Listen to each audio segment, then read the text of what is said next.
Die Sonne ist gerade über den gelben Graslandschaften im Naturschutzgebiet Masai Mara in Kenia aufgegangen. Im schimmernden Morgenlicht schlenderten eine Löwenmutter und ihr Junges gemächlich über das trockene Gras. Der Wind des frühen Morgens wehte durch das Gras, bog die Grashalme und enthüllte die Fußabdrücke der längst verschwundenen Löwen. Diese Mutter und ihr Junges leben getrennt, weil die Löwin ihr Junges zu einem mutigen Jäger ausbilden möchte. Sie haben das Hauptrudel verlassen, um Platz und Zeit zu haben, sich auf die Ausbildung der Löwenjungen zu konzentrieren. Das Löwenjunge ist ziemlich klein, aber äußerst aktiv und rennt immer und überall herum.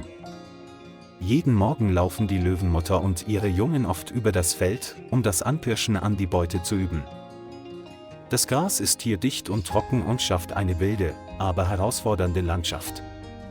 Die Löwenmutter beschnüffelte ihr Junges liebevoll und ermahnte es, beim Anpirschen an seine Beute ruhig zu sein. Das Löwenjunge konnte sich jedoch immer noch nicht konzentrieren, seine Augen leuchteten immer noch und er war neugierig auf alles um ihn herum.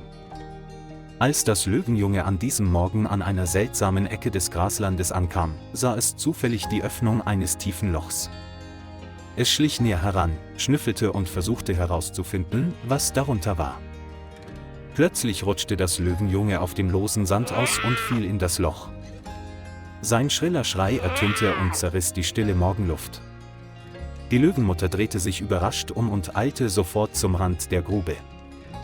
Als er nach unten blickte, sah er, wie sein Kind kämpfte. Er brüllte panisch und wollte herunterspringen, hatte aber Angst, dass er es nicht konnte.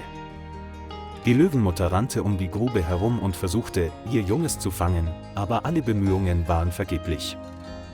Die Grubenwand war steil und der Boden hart und trocken, das Löwenjunge konnte nicht alleine hinaufklettern. Nach vielen Kratzversuchen ließen die scharfen Krallen des Löwenjungen nur noch mehr Schmutz herunterfallen.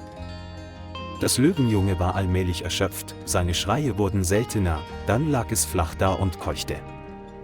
Die Löwenmutter knurrte vor Schmerz und rief wiederholt nach ihrem Jungen. Ihre Augen waren voller Sorge. Schließlich verließ die Löwenmutter die Grube und ließ ihr Junges dort zurück, dessen Schreie verklangen. Hilflos wandte es sich ab, in der Hoffnung, aus der Ferne Hilfe zu finden. Die Löwenmutter überquerte das Grasland und steuerte direkt auf die große Asphaltstraße zu, die in das Reservat führt. Von weitem sah er einen Konvoi von Touristenautos langsam vorbeirollen. Die Löwenmutter rannte mitten auf die Straße und blockierte den Konvoi, woraufhin der Fahrer plötzlich bremsen musste. Der vordere Wagen hielt an und ein Mann stieg mit einem Ausdruck völliger Überraschung aus. Der Mann hieß David und war ein langjähriger Mitarbeiter des Masai Mara Reservats. David führt eine Tour durch die Graslandschaften und stellt die Landschaft und die Tierwelt vor. Die Touristen erschraken zunächst, als sie sahen, dass die Löwenmutter ihnen den Weg versperrte. Doch aufgrund seiner langjährigen Erfahrung war David klar, dass dieser Löwe nicht die Absicht hatte, anzugreifen. Er näherte sich vorsichtig und machte langsame Schritte, um es nicht aufzuregen. Die Löwin sah David mit flehenden Augen an und stieß dann ein heiseres Brüllen aus. Neugierige Touristen stiegen aus dem Bus, hielten Abstand und verfolgten jede Bewegung der Löwenmutter. Plötzlich trat die Löwenmutter vor und rieb ihren Kopf an David, als würde sie um Hilfe bitten. Er stöhnte, blickte über die entfernte Wiese und dann wieder zu ihm. Durch Zufall sah David die Narbe am Hals der Löwenmutter und war schockiert, als ihm klar wurde, dass dies der Löwe war, den er vor 2 Jahren gerettet hatte. Damals wurde die Region von einer schweren Dürre heimgesucht, der über 500 Wildtiere zum Opfer fielen. Während seiner Patrouille rettete David einen Löwen, der gefangen war und verhungerte.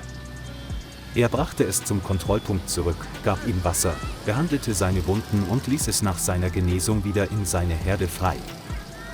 Die Narbe an seinem Hals zeugt von der vergangenen Katastrophe. Als die Löwin ihren Wohltäter erkannte, zeigte sie sofort Vertrauen, als wolle sie, dass David ihr weiterhin helfe. David legte seine Hand sanft auf die Mähne der Löwin und spürte die Dringlichkeit in ihren Augen. Er wandte sich an die Touristengruppe, erklärte die Situation und bat sie, Ruhe zu bewahren. Die Löwenmutter verließ David und rannte zurück zum Grasland, wo das Junge verletzt worden war. David gab einigen neugierigen Gästen ein Zeichen, ihm zu folgen, während die anderen im Auto warteten. Die Gruppe von Menschen ging schweigend hinter der Löwin her und hielt einen Sicherheitsabstand zu ihr ein. Von weitem konnte jeder den schwachen, unterbrochenen Schrei des Löwenjungen hören. Dieser Schrei drängte David und alle anderen zur Eile. Nach mehr als 1,5 Kilometern durch das trockene Gras näherten sie sich der tiefen Grube, in der das Löwenjunge gefangen war. David schaute nach unten und sah das Löwenjunge flach auf dem Rücken liegen und schwer atmen. Die Löwenmutter stand am Rand der Grube und knurrte ängstlich, als sie sah, dass ihr Junges fast erschöpft war. Ohne zu zögern rannte David zurück zum Auto, um das nötige Werkzeug zu holen. Er fand einen kleinen Eimer und ein langes Stück stabiles Seil. Mehrere Gäste halfen ihm, das Seil fest am Eimerhenkel zu befestigen. David näherte sich vorsichtig dem Rand der Grube und ließ den Eimer in der Nähe des Löwenjungen hinunter. Zuerst hatte das Löwenjunge Angst, aber als es das beruhigende Brüllen seiner Mutter hörte, verstand es allmählich. Ungefähr 10 Minuten später wagte sich das Löwenjunge in den Eimer, nachdem David es ihm mit Gesten und Augen erklärt hatte. Alle hielten bei diesem seltenen Anblick den Atem an und befürchteten, das Löwenjunge könnte in Panik geraten. Als David sah, dass das Löwenjunge brav im Eimer lag, gab er der Touristengruppe ein Zeichen, ihm beim Herausziehen zu helfen. Das Seil knarrte am Rand der Grube, aber alle versuchten es weiter. Nach und nach wurde der Eimer aus der Grube gehoben und das Löwenjunge vom Rand des Abgrunds heraufgeholt. Die Löwenmutter schnaubte unentwegt, umkreiste den Rand der Grube und wirkte äußerst ungeduldig. Schließlich wurde das Löwenjunge zur Freude aller an den Rand der Grube gezogen. David hob das Löwenjunge vorsichtig aus dem Eimer und legte es ins Gras. Die Löwenmutter rannte herbei, nahm ihr Junges in ihre warmen Arme und leckte es liebevoll überall ab. Das Gebrüll war noch immer bewegend, aber nun erfüllt von mütterlicher Liebe und der Freude des Wiedersehens. Das Löwenjunge hob sanft seinen Kopf und rieb sich an der Mähne seiner Mutter, seine Müdigkeit verwandelte sich in Freude. Die Touristen applaudierten und David lächelte zufrieden. Ein Tourist holte sofort etwas Fleisch hervor, das er mitgebracht hatte, und gab es David, um der Löwenmutter und ihrem Jungen zu helfen. David bot den Löwen das Fleisch ruhig und geschickt an, um keine Angst zu verursachen. Die hungrige Löwenmutter und ihr Junges aßen gierig und blickten gelegentlich auf, als wollten sie Danke sagen. Freude erfüllte die Gesichter aller, als sie Zeugen dieser rührenden Rettung wurden. David und einige Touristen standen in einiger Entfernung und beobachteten die Situation, um für die Sicherheit beider Seiten zu sorgen. Nachdem es seinen Magen gefüllt hatte, schien das Löwenjunge seine Kräfte wieder zu erlangen und begann herumzutraben. Die Löwenmutter leckte ihr Junges, um den Schmutz aus seinem goldenen Fell zu waschen. Die Silhouetten der Löwenmutter und ihres Babys heben sich vom blauen Himmel und dem leuchtend gelben, trockenen Gras ab. Im Nu sahen sie aus wie zwei gemächliche Reisende, bereit für ihre nächste Jagd. Einige Touristen traten näher und machten vorsichtig Fotos, um diesen besonderen Moment festzuhalten. Ein Lächeln breitete sich auf allen Gesichtern aus und löste die anfängliche Anspannung auf. David betrachtete die Löwenmutter und ihr Baby voller Zuneigung und erinnerte sich plötzlich an das letzte Mal, als er ihnen das Leben gerettet hatte. Im Stillen dankte er Gott, dass er ihm die Gelegenheit gegeben hatte, diesem Löwen wieder zu begegnen. Die Löwin warf David noch einmal einen Blick zu und brüllte leise zum Abschied. Auch das Löwenjunge drehte den Kopf und stieß ein leises Brüllen aus, offenbar um seine Dankbarkeit gegenüber der Person auszudrücken, die es gerettet hatte.